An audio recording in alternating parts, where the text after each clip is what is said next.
नमस्कार, खबर उत्तराखंड देख रहे हैं आप और मैं हूं आपके साथ ज्योति। उत्तराखंड में सभी प्राधिकरण के कामकाज को लेकर के शहरी विकास मंत्री प्रेमचंद्र अग्रवाल ने प्राधिकरण के अधिकारियों के साथ समीक्षा बैठक की, जिसमें सरकार की आमदनी बढ़ाने और लोगों को ज्यादा सुविधा मुहैया कराने संबंधित विषयों पर चर्चा की गई।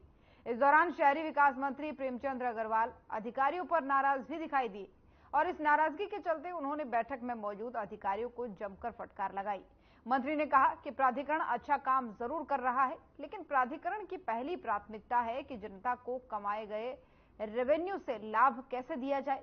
उन्होंने कहा कि इस बार नक्शे पास कराने के लिए नई व्यवस्था बनाई गई है, जिसके तहत शहरी क्षेत्र में 30 दिन और ग्रामीण क्षेत्रों में 15 दिन के भीतर नक्शे पास कराए होंगे। और वहीं जबकि किसी भी तरह की आपत्ति भी केवल एक ही बार में लगाई जा सकेगी।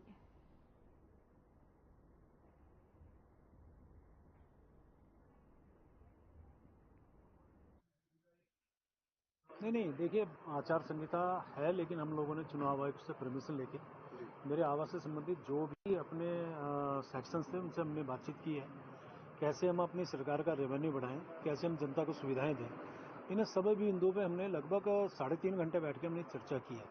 पूरे विकास प्राधिकरण, चाहे हमारे एमडीडी हो, एचआरडी हो, झील विकास प्राधिकरण हो या फिर हमारा उधम सिंह नगर प्राधिकरण हो, उनमें सबसे हमारी खुल के बात हुई है कि आप अपने सरकार का ज़्यादा रेवेन्यू कैसे हमें मिले, यानी नक्शे हम कैसे पास करें।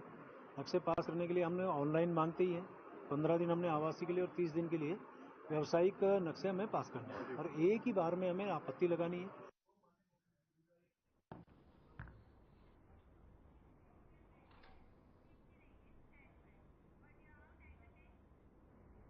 हल्द्वानी शहर में लगातार बिजली कटौती और पेयजल संकट को लेकर के हल्द्वानी विधायक सुमित हृदयेश ने अपने आवास में पेयजल, बिजली विभाग समेत कई अन्य विभागों के अधिकारियों के साथ महत्वपूर्ण बैठक की।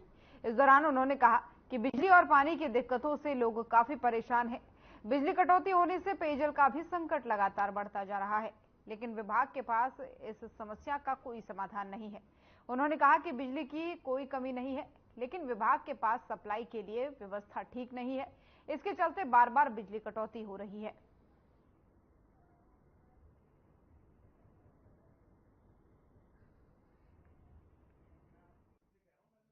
समस्या बिजली है, पानी है, बहुत दिक्कतें हो रही है, उसको लेकर आज आपने निर्देश क्या है? लगातार कटौती हो रही है। नहीं, देखिए निर्देश है, देखिए सबसे पहले तो बिजली विभाग और जल संस्थान में समन्वय की बहुत बड़ी आवश्यकता है। बिजली कटती है तो पानी की सप्लाई चेन पूरी ठप हो जाती है। बिजली का ना आने का मैंने उनसे पूछा कि क्या दिक्कत है, क्या बिजली की कमी हो? बिजली की कमी नहीं है, जो फीडर लाइन इनके सब स्टेशन से जो जाती हैं वो उतना लोड नहीं झेल पा रही है, तो इसके लिए इन्होंने कोई प्रस्ताव भेज रखा है केंद्र में। 1.5 साल हो गया है लेकिन उसको, तो मैंने उनसे वो प्रस्ताव मंगाया है, उसकी आवाज उठाई जाएगी।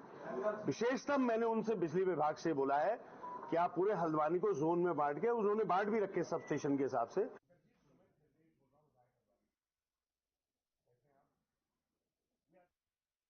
कांग्रेस के पूर्व प्रदेश अध्यक्ष और पौड़ी लोकसभा सीट से कांग्रेस प्रत्याशी गणेश गोदियाल का कहना है कि इस बार बीजेपी जिस तरीके से सोच रही थी कि उत्तराखंड की जनता उनके लिए रेड कारपेट बिछाई बैठी है, वो आए और वोट ले जाए, लेकिन ऐसा बिल्कुल नहीं हुआ। इस बार जनता सवाल करने के लिए खड़ी है और ये काउंटिंग में देखने को मिलेगा। गणेश गोदियाल ने कहा कि बीजेपी इस बार एक तरफा चुनाव मान रही है, ऐसा कुछ नहीं है।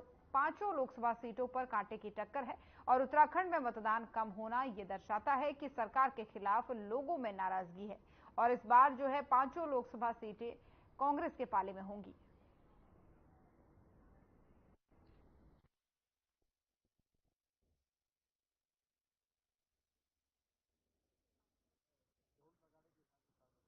तैयारियां होती हैं जिला प्रशासन की, चुनाव आयोग की। चुनाव आयोग अपनी तैयारी कर रहा है, हमने एजेंट तैयार कर दिए हैं, हमारे एजेंट मुस्तैद हैं। हम लोग मतगणना स्थल पर जाएंगे और जो होता ही है वो हमारी भी अपनी तरफ से पूरी तैयारी है। मुझे लग रहा है कि जिस प्रकार से भारतीय जनता पार्टी ये मान रही थी कि उत्तराखंड उनके लिए रेड कारपेट बिछा हुआ है, वो आए और जनता उनके स्वागत के लिए खड़ी है, ये एहसास उन्हें चुनाव के दौरान हो गया होगा कि बात ऐसी नहीं है।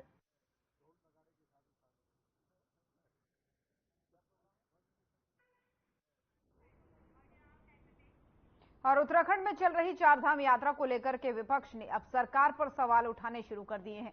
कांग्रेस प्रवक्ता शिषपाल जिंदल ने कहा। आपको बता दें कि कांग्रेस प्रवक्ता ने इस दौरान क्या कुछ कहा है, आपको सुनाएंगे, लेकिन उससे पहले उन्होंने काफी सारे सवाल उठाए हैं। शिषपाल सिंह बिष्ट ने आरोप लगाया है, जहां एक तरफ सरकार खुद ही चारधाम यात्रा में वीआईपी दर्शन को बंद करने की बात कह रही थी, वहीं पिछले दरवाजे से तमाम वीआईपी लोगों को यात्रा कराई गई, जिसके कारण आम यात्रियों को काफी दिक्कतों का सामना करना पड़ा। इतना ही नहीं, कांग्रेस प्रवक्ता का कहना है कि चारधाम यात्रा को लेकर के सरकार गंभीर नहीं है।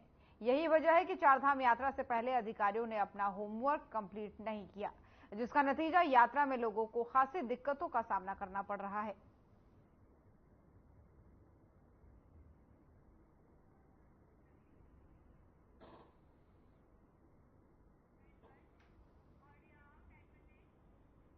और चारधाम यात्रा में आ रहे श्रद्धालुओं की स्वास्थ्य विभाग जो है लगातार स्क्रीनिंग कर रहा है। स्वास्थ्य विभाग के सचिव डॉक्टर आर राजेश कुमार ने चारधाम यात्रा से आ रहे श्रद्धालुओं से स्वास्थ्य विभाग की गाइडलाइन का अनुपालन करने की अपील की है। स्वास्थ्य सचिव ने बताया कि विभाग की ओर से अब तक 2,08,000 से ज्यादा श्रद्धालुओं की स्क्रीनिंग की जा चुकी है, जबकि चारधाम यात्रा मार्गों पर 12 स्क्रीनिंग सेंटर बनाए गए हैं और इसके अलावा 180 चिकित्सकों की तैनाती चारधाम यात्रा मार्गों पर की गई है। वहीं उन्होंने बताया कि 87,000 से ज्यादा 50 वर्ष से अधिक श्रद्धालुओं की, जबकि 50 वर्ष से कम उम्र के 1,27,000 से अधिक श्रद्धालुओं की स्क्रीनिंग की जा चुकी है।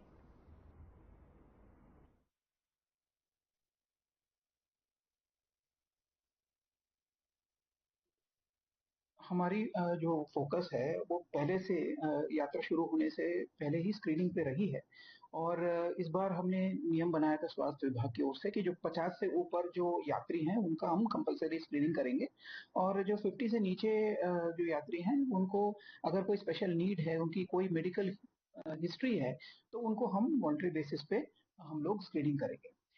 50 से ऊपर यात्रियों का लगभग 87,000 से ज्यादा यात्रियों की हमने स्क्रीनिंग कर दी है और लेस देन 50 1,27,000 यात्रियों की हमने अभी स्क्रीनिंग की है। जो यात्री जो 50 प्लस हैं और खासकर कोमॉर्बिड हैं। और चारधाम यात्रा के बीच इलेक्ट्रिक वाहनों के आने के संकेत को देखते हुए परिवहन विभाग चारधाम यात्रा मार्गों पर ई चार्जिंग स्टेशन लगाने की तैयारियों में जुट गया है।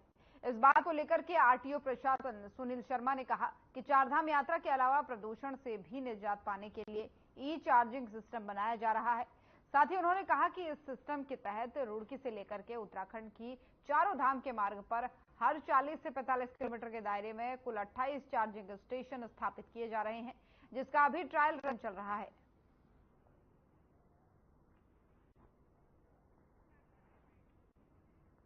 तो देहरादून से आपको खबर बता रहे हैं, जहां पर चारधाम यात्रा के लिए इलेक्ट्रिक वाहनों के चलने को लेकर के अब जगह जगह पर ई चार्जिंग स्टेशन लगाने की तैयारी में प्रशासन जुटा हुआ है। कहा जा रहा है कि अभी ट्रायल रन चल रहा है। 28 चार्जिंग स्टेशन स्थापित किए जा चुके हैं, जिन पर अभी फिलहाल ट्रायल रन चल रहा है और आने वाले दिनों में यहां पर इलेक्ट्रिक वाहन दौड़ते हुए नजर आएंगे। चारधाम यात्रा को लेकर के ये बड़ी तैयारी है और ई चार्जिंग स्टेशन लगाने को लेकर के जब अधिकारियों से बातचीत की गई तो उन्होंने कहा कि 28 चार्जिंग स्टेशन जरूर लगा दिए गए हैं और इन पर फिलहाल ट्रायल रन चल रहा है। जल्द ही इलेक्ट्रिक वाहन दौड़ते दिखेंगे। और चारधाम यात्रा में रजिस्ट्रेशन व्यवस्था का ट्रैवल कारोबारी लगातार विरोध कर रहे हैं। हरिद्वार में ट्रैवल कारोबारी के कई संगठनों ने सांकेतिक रूप से अपने कार्यालय को बंद रखा है और सरकार की बुद्धि शुद्धि के लिए हवन यज्ञ पर विरोध प्रदर्शन किया। आक्रोशित ट्रैवल कारोबारियों का कहना है कि सरकार की अव्यवस्था के चलते न सिर्फ दूर दूर से हरिद्वार पहुंच रहे श्रद्धालुओं को दिक्कत उठानी पड़ रही है, बल्कि टूर एंड ट्रेवल्स कारोबारी को भी भारी घाटा हो रहा है। जून महीने में स्कूलों की छुट्टी हो जाने और भी ज्यादा भीड़ यहां पर चारधाम यात्रा के लिए पहुंचेगी, इसलिए सरकार को रजिस्ट्रेशन व्यवस्था खत्म कर निर्बाध रूप से चारधाम यात्रा चलानी चाहिए। विरोध प्रदर्शन कर रहे ट्रैवल कारोबारियों ने चेतावनी दी है कि सरकार अगर इस व्यवस्था को खत्म नहीं करती है तो टूर एंड ट्रेवल्स कारोबारी बड़ा आंदोलन करने को मजबूर होंगे।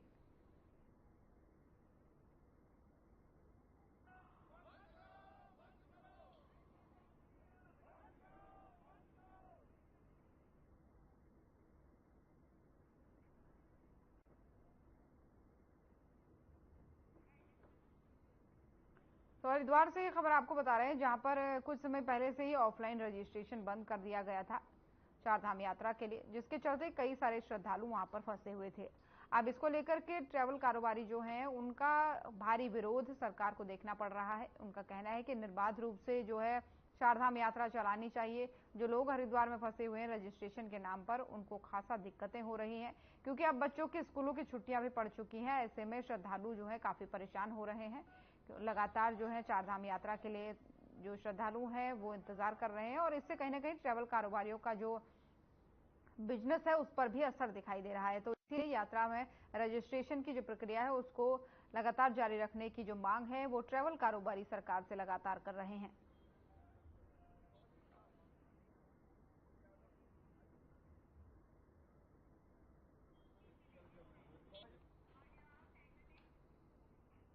और इस साल पड़ रही भीषण गर्मी से कोटद्वार में हाहाकार मचने लगा है। तपती गर्मी के कारण कोटद्वार में एक व्यक्ति की मौत हो गई है, जबकि दर्जनों लोग इसकी चपेट में आकर के अस्पतालों में भर्ती हैं। आपको बता दें कि तपती गर्मी का असर इसी बात से लगाया जा सकता है कि कोटद्वार का तापमान 45 डिग्री को छूने के करीब है। आसमान से निकल रही आग से अगर जल्द निजात नहीं मिली तो तस्वीरें और भयावह हो सकती हैं।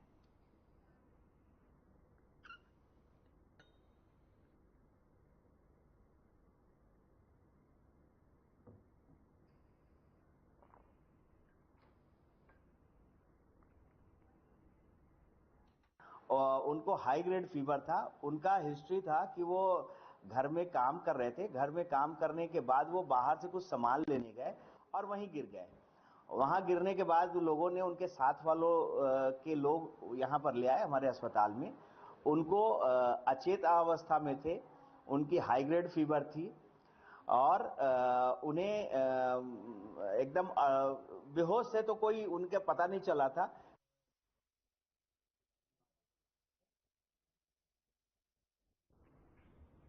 और इस बार माना जा रहा है कि भीषण गर्मी ने पिछले 100 सालों का रिकॉर्ड तोड़ दिया है। भीषण गर्मी से मानव के साथ साथ जीव जंतु और पर्यावरण पर भी खासा असर इसका देखने को मिल रहा है। यहाँ आपको बता दें कि भीषण गर्मी के चलते फलों पर भी अधिक असर पड़ रहा है। बारिश न होने के चलते उत्तराखंड का नाम विदेशों में दर्ज कराने वाली लीची और आम इस बार दम तोड़ते नजर आ रहे हैं। जब हमारी टीम काशीपुर के बाजपुर रोड स्थित आम और लीची के बगीचों में पहुंची तो वहां पर देखा कि लीची और आम बारिश न होने के चलते अपनी रंगत नहीं ला पा रहे हैं।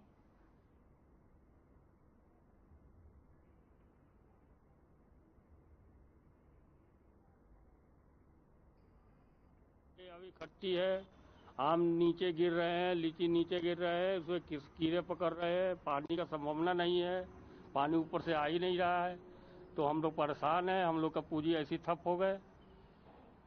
आपका हमारे लीची देहरादून का हो या रामनगर का हो या उत्तराखंड का हो या पूरा अपने देश का हो, बारिश न होने से सब पर फर्क है, सब पर फर्क है। यहाँ पे जो है बरसात नहीं हो पा रही है और काफी सूखा पड़ गया है, पानी नहीं हो पा रहा है, जिसकी वजह से ना तो फल अच्छी तरीके से फूल पा रहा है, ना ही उसमें चमक आ पा रही है। ये सब कारण सर बारिश का है, पानी ना मिलने का। जो ऊपर की बरसात होती है वो बहुत अच्छी होती है, उससे चमक आती है, रौनक आती है, सुंदरता बढ़ती है हर चीज में, खाने में मिठास आती है। बरसात ना होने की वजह से हमारे यहाँ काफी नुकसान हो रहा है बागों को। बहुत खट्टा लीची है। अभी जो है जैसी बरसात अगर पड़ती है तो इसमें मिठास आएगा।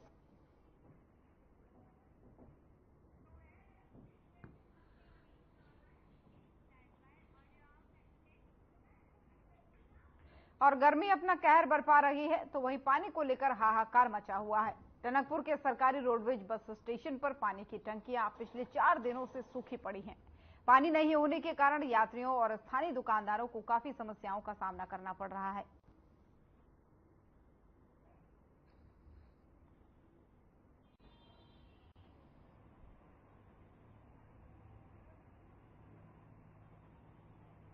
घाट से आया हूँ, पीलीभीत जा रहा हूँ। यहाँ पानी नहीं आ रहा है और बस बहुत से लोग सारे परेशान हैं यहाँ पानी के लिए। और क्या बताऊँ, यहाँ पानी के लिए खड़ा था मैं, मगर पानी है ही नहीं। अब जा रहा हूँ, अब बाहर देखता हूँ जाकर के कहाँ है पानी। मेरा नाम है यामीन। यहाँ 4 दिन से पानी नहीं आ रहा, सब परेशान हो रहे हैं, मेले वाले भी परेशान हो रहे हैं और आम आदमी परेशान हो रहा है और दुकानदार भी परेशान हो रहे हैं। पानी बिल्कुल नहीं है, रोड में कहीं पानी नहीं है, अंदर है ना बाहर है, बहुत समस्या हो रही है पानी की। कैसे जो व्यवस्था कर रहे हो पानी की? पानी के हैंडपंप से लेकर आ रहे हैं, काफी दूर हैंडपंप है, वहाँ से पानी की व्यवस्था कर रहे हैं। यहाँ पानी कहीं नहीं आ रहा है। क्या नाम है तुम्हारा? मेरा सेल्फ।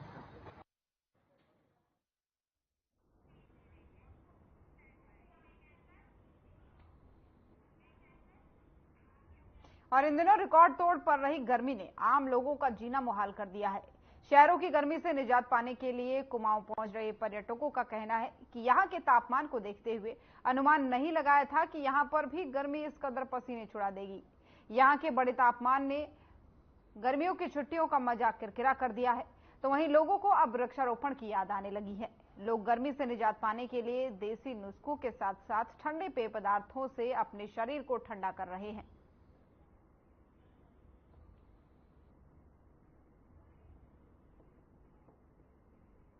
मंडल से ये पहाड़ी क्षेत्र है, इसमें गर्मी के बहुत ही कम चांसेस थे। वो क्या कहते हैं, सूरत जो पहले आज से 50 साल जो गर्मी थी वही अभी गर्मी अभी भी है सूरत में। लेकिन जो जंगल काटे जा रहे हैं इनका बचाव करना होगा। हर व्यक्ति को हर महीने एक पेड़ या दो पेड़ लगाने होंगे, तभी एक कुमाऊं मंडल एक ठंड महसूस होगा।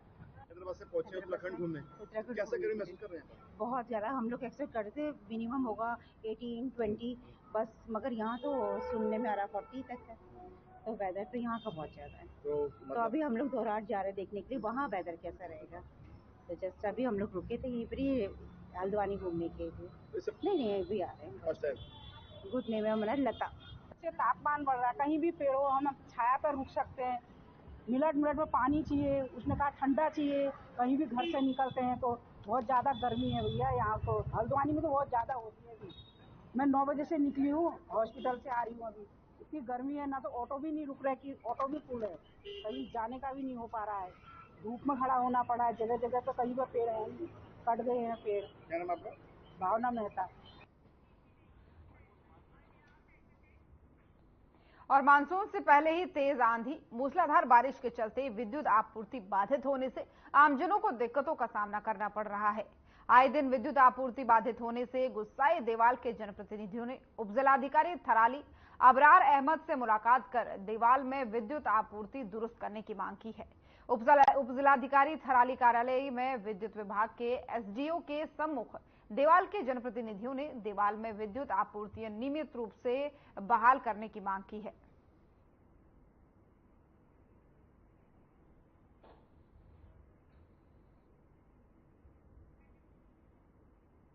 तो थराली की ये तस्वीरें जहां पर विद्युत आपूर्ति जो है वो बाधित हो रही है, जिसके कारण आमजन को काफी दिक्कतों का सामना यहां पर करना पड़ रहा है।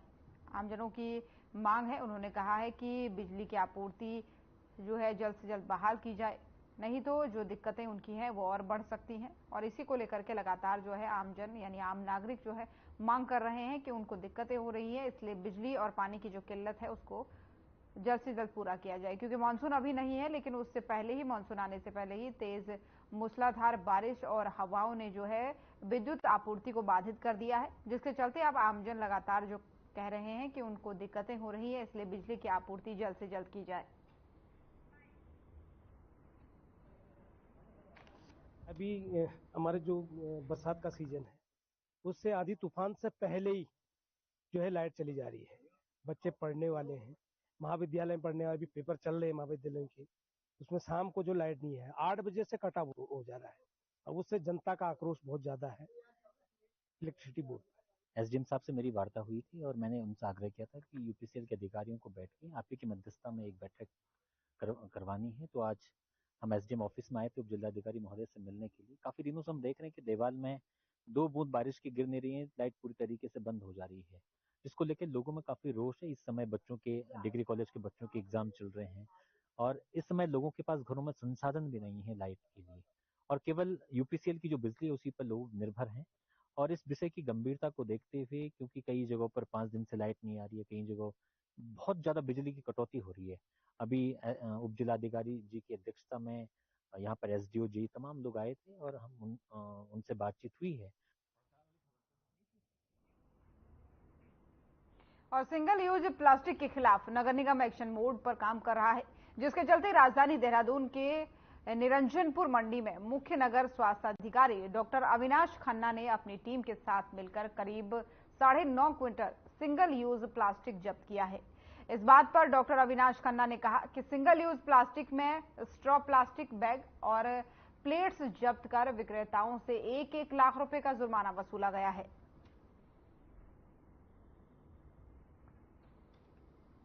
तो देहरादून से खबर है, जहां पर लगातार एक तरफ प्लास्टिक बैन की मांग की जा रही थी और किया भी गया था, लेकिन अब जो है उसको लेकर के एक बड़ी खबर सामने आई है, जहां पर एक्शन मोड में नगर निगम प्रशासन के लोग दिख रहे हैं। सिंगल यूज प्लास्टिक के खिलाफ मोर्चे में 1-1 लाख रुपए तक का जुर्माना जो है वो विक्रेताओं से वसूला गया है। दरअसल ये वो लोग हैं जो सिंगल यूज प्लास्टिक का यानी प्लास्टिक का यूज करते हुए नजर आए, जिसमें कई तरीके के प्लास्टिक के सामान होते हैं, और इसी पर एक्शन लेते हुए नगर निगम प्रशासन जो है 1-1 लाख रुपए तक का जुर्माना जो है विक्रेताओं से वसूल रहा है। और भारतीय किसान यूनियन के राष्ट्रीय प्रवक्ता राकेश टिकैत सैकड़ों कार्यकर्ताओं के साथ मंगलौर क्षेत्र के मन्नाखेड़ी गांव में आयोजित जनसभा में पहुंचे, जहां राकेश टिकैत का किसानों ने जोरदार स्वागत किया। उत्तराखंड में किसान संगठन को मजबूत करने के लिए अराजनैतिक किसान यूनियन संगठन के सैकड़ों कार्यकर्ता भारतीय किसान यूनियन टिकैत में शामिल हुए। जनसभा में किसानों ने कहा कि सरकार किसानों का शोषण करने में जुटी हुई है, वहीं किसानों की फसलों का उचित मेहनताना नहीं दे पा रही है। पिछले साल जनपद हरिद्वार में आई आपदा ने किसानों की कई हजार एकड़ फसल पूरी तरह से बर्बाद कर दी है, लेकिन सरकार ने किसानों की कोई सुध नहीं ली है।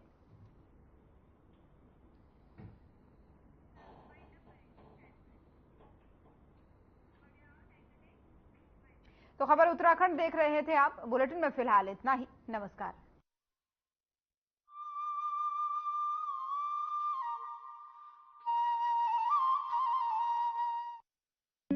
Hey mom, hey, look, I can download a song really fast.